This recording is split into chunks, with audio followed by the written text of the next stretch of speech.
নমস্কার বন্ধুরা, সবাই কেমন আছো? আশা করি ভালো আছো। তোমাদের ভালোবাসায় আমিও ভালো আছি। আজকে আমি কড়াইশুঁটির কচুরি নিয়ে তোমাদের সামনে চলে এসেছি।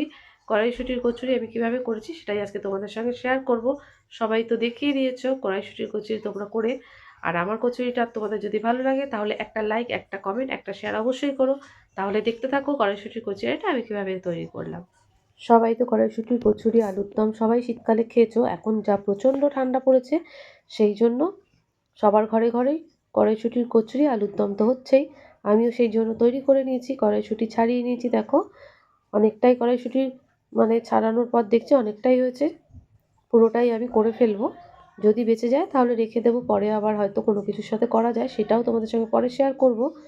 কড়াইশুঁটির সাথে আদা আর কাঁচা লঙ্কা দিয়ে আমি প্রথমে পেস্ট করে নেব। এটাকে আমি তাহলে এবার পেস্ট করে নিই। দেখো পেস্ট করার পর অনেকটাই হয়েছে, সেটাও আমি কড়াইতে যখন দেবো তোমাদেরকে শেয়ার করব। কড়াইশুঁটির কচুরির সঙ্গে কিন্তু হিংটা ভীষণ ভালো যায়। যারা হিং পছন্দ করো না তারা হিং দিও না, কিন্তু আমি হিংটা দিয়েছি, খেতে খুব ভালো লাগে বলে একটু হিং তেলের মধ্যে দিয়ে দিলাম। আমি কিন্তু এটা সাদা তেল ইউজ করেছি, তোমরা চাইলে সর্ষের তেল দিতে পারো যারা সর্ষের তেল ইউজ করো। আর সাথে দিচ্ছি সাদা জিরে, যেটাতে দিলে অম্বল গ্যাসটা কম হয়। সাদা জিরে তো অম্বল হয় না। তার মধ্যে আমি দিয়ে দিলাম কড়াইশুঁটির বাটাটা। এর মধ্যে আমি কাঁচা লঙ্কা আর আদাটা দিয়েছি। অনেকে আদা কাঁচা লঙ্কাটা কিন্তু তোমরা আলাদা করেও বেটে নিতে পারো। এটা বেটে নিয়ে আলাদা করে ভেজে তারপর কড়াইশুঁটিটা দিতে পারো, এটাও হয়, আবার এরকম করেও করলেও হয়। আমার যেহেতু একটু তাড়া সেই জন্য আমি একটু একসাথেই সব করে নিয়েছি। একসাথে দিলে কি হবে, এটাকে একটু ফ্রাই করতে কিন্তু টাইম লাগবে। কেন টাইম লাগবে, এই যে আদা আর কাঁচা লঙ্কার এটা কিন্তু যতক্ষণ না গন্ধটা যাবে ততক্ষণ অনেকক্ষণ ধরে ফ্রাই করতে হয়। তারপরে একটু নুন আর মিষ্টি তো দিতেই হবে, না নুন আর মিষ্টি দিলে এটার যে টেস্ট সেটা হবে না। প্রথমে নুনটা দিয়ে এবার ভালো করে এটাকে নাড়িয়ে নেব। এবার একটু সামান্য পরিমাণ চিনি দিয়ে দেবো। তোমরা যদি একটু মিষ্টি বেশি খাও দিতে পারো, আমি এইরকমই 1 চামচে দিলাম, ছোট চামচে। এটাকেও দিয়ে ভালো করে নাড়তে হবে। এবার দেখো তলাটা কিন্তু একটু ধরে ধরে আসবে, ওই জন্য আঁচটা একদম ধিমে আঁচে করে দিতে হবে। ধিমে আঁচে দিয়ে এটাকে অনবরত নাড়তে হবে। নাড়তে নাড়তে দেখবে নিচ থেকে কিন্তু এটা উঠে যাবে। আচ্ছা, তোমরা যদি ঝাল কম খাও তাহলে কিন্তু কম দিও। আমি কিন্তু 3-4টে লঙ্কা দিয়েছি একটু ঝাল ঝাল হওয়ার জন্য। ঠিক আছে, এবার আমি এর মধ্যে একটু আটা, তোমরা আটাও দিতে পারো ময়দাও দিতে পারো।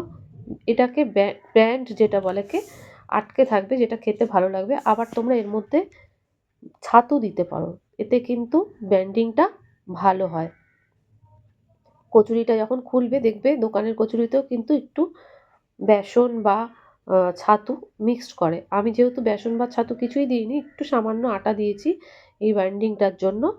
এবার এটাকে দেখো, এটাকে দিয়েও কিন্তু বেশ 5-10 মিনিটের মতো ভালো করে এটাকে নাড়াচাড়া করে নিতে হবে, যাতে ওই আটা বা ময়দা বা বেসন যাই দাও না কেন ব্যান্ডিংয়ের জন্য এটা কিন্তু দেখো খুব সুন্দর ছেড়েছে।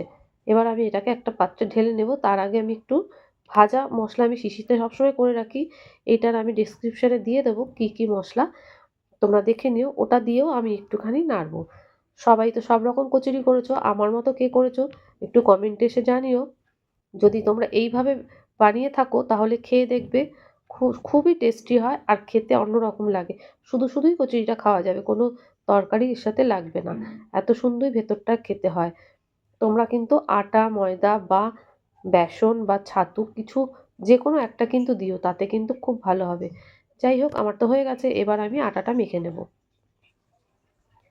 2 কাপ মতো আমি ময়দা নিয়েছি। আমি আটা দিইনি, ময়দা দিয়ে করেছি, তোমরা চাইলে আটা দিয়েও করতে পারো। যেহেতু কচুরিটাতে একটু ময়দা দিলে খেতে ভালো লাগবে সাদা সাদা, সেই জন্য কিন্তু আটাটা খাওয়াই ভালো। আমি ময়দা দিয়ে তোমাদের দেখাচ্ছি, তোমরা আটা দিয়েও বানিয়ে নিতে পারো। আর এর সাথে দেবো 1 কাপ মতো সুজি, যাতে এটা খুব নরম এবং সফট, পরের দিনও যদি তুমি খাও দেখবে খুবই সফট হয়। আমি তো করে রাখি অনেকটাই, যার জন্য পরের দিন যখন খাই তখনও দেখি একদম তুলতুলে নরম থাকে। আমি করার পর তোমাদের একটা ছিঁড়ে দেখিয়ে দেবো। এর মধ্যেও সামান্য পরিমাণে নুন আর চিনি আর সাদা তেল যেটা হয় সেটা দিয়ে ভালো করে ময়ান দিয়ে ভালো করে এটাকে মেখে নেব, যাতে একটু খাস্তা বা নরম হয়। সেই জন্য তেলের পরিমাণটা কিন্তু সেভাবেই দিতে হবে। যে যেরকম আটা ময়দা মাখবে সেই পরিমাণে ময়ানটা দিয়ে নেবে। আর যখন ময়ানটা হবে বোঝা যাবে এইরকম ডেলা পাকাবে, আর একটু ভাঙলেই দেখবে এরকম ভেঙে যাচ্ছে। তাহলেই তোমার ময়দা মাখা বা আটার যে করবে সেটাই একদম রেডি। এবার তুমি জল দিয়ে, অল্প অল্প জল দিয়ে ভালো করে ময়দাটাকে মেখে নেব। ময়দাটা মেখে আধ ঘন্টার জন্য কিন্তু একটু রেস্টে রাখতে হবে। এই কারণেই রাখতে হবে, যেহেতু আমি এর মধ্যে সুজি দিয়েছি, সেই জন্য এটাকে আধ ঘন্টার মতো রেস্টে রেখে দেবো। একটু কাপড় চাপা দিয়ে এটাকে আধ ঘন্টার মতো আমি রেখে দেবো। তার থেকে ওপরে একটু হালকা তেল লাগিয়ে দেবো, যাতে এটা ওপরটা নরম বা থাকে। এভাবে মেখে নিয়েছি, দেখো কত সফট হয়েছে। কিন্তু এটা আর একটু ফুলবে, যেহেতু এতে সুজি দেওয়া আছে, সেই জন্য এটাকে মেখে আধ ঘন্টার মতো রেখে দেবো। এর মধ্যেই আমি একটু আলুর দম যে বললাম সেটা বানিয়ে নেব। আলুর দমটার রেসিপি কিন্তু আমি তোমাদেরকে পরে দেবো, কেননা এই রেসিপিটা অনেকটা বড় হয়ে গেছে। সেই জন্য আলুর দমের রেসিপিটা আমি তোমাদের সঙ্গে পরে শেয়ার করব। দেখো আমার ময়দাটা নরম হয়ে গেছে, আধা ঘন্টা রেখে দিয়েছিলাম। আজ 31শে ডিসেম্বর, বছরের শেষে আমি এই ভিডিওটা তোমাদের সঙ্গে শেয়ার করছি। তোমাদের কাছে আশা রাখবো ভিডিওটা সকলে দেখবে এবং লাইক কমেন্ট শেয়ার অবশ্যই করবে। আমি এই যে লেচিটা বানিয়ে নিয়েছি, একটু বড় করে লেচি বানিয়েছি, একটু বড় বড় করে করব বলে। আর ভেতরে এরকম পুরটা দিয়ে, সবাই তো জানোই কীভাবে পুর ভরতে হয়, সেটা তো বলার কিছু নেই, তবু তোমাদের সঙ্গে শেয়ার করলাম। আমার লেচিটা একটু বড় বড়ই করেছি। আর যতই বড় করি আর যতই ছোট করি না কেন, লুচিগুলো কিন্তু বড্ডই ফুলেছে এবং খাস্তা হয়েছে। একবার ভেজে তোমাদেরকে দেখিয়ে দিচ্ছি, তারপর তোমরা বুঝতে পারবে। আর খেতে সত্যিই অপূর্ব ভালো হয়েছিল। যারা খেয়েছে প্রত্যেকেই বলেছে ভালো হয়েছে। আর যখনই কোনো কিছু করা হয় ভালো হলে নিশ্চয়ই ভালো লাগে শুনতে। সেই রকমই তোমাদের কমেন্টের একটা আশায় রয়েছে। একটা কমেন্ট, একটা লাইক, একটা শেয়ার অবশ্যই তোমরা করে দিও। যদি ভিডিওটা ভালো লাগে অবশ্যই শেয়ার করো। দেখো লুচিটা আমি ভাজছি, ভাজার পরে দেখাবো তোমাদেরকে লুচিটা কীরকম ফুলেছে।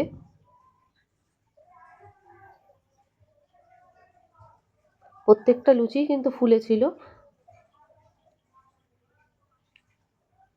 আর সেই রকমই ভেতরটাতেও পুরো পুর ভর্তি ছিল। আমি তোমাদেরকে ছেড়ে একবার দেখাবো। দেখো কি সুন্দর ফুলেছে লুচিটা। ক্যামেরাটা অনেকটাই সামনে, তো সেই জন্য হয়তো তোমরা ভালোভাবে বুঝতে পারছো না, তবে আমি আর একবার দেখিয়ে দিচ্ছি। একটু তেল বেশি দিলে আর একটু যদি ভালো করে ভাজা হয়, দেখবে লুচিটা খুব সুন্দরভাবে ফুলে উঠবে। ময়দা মাখার ওপর ডিপেন্ড করে কতটা লুচি ফুলবে আর কতটা লুচিটা খেতে সুন্দর হবে। পরের দিন পর্যন্ত যদি তুমি রাখো, দেখবে খুবই নরম থাকবে।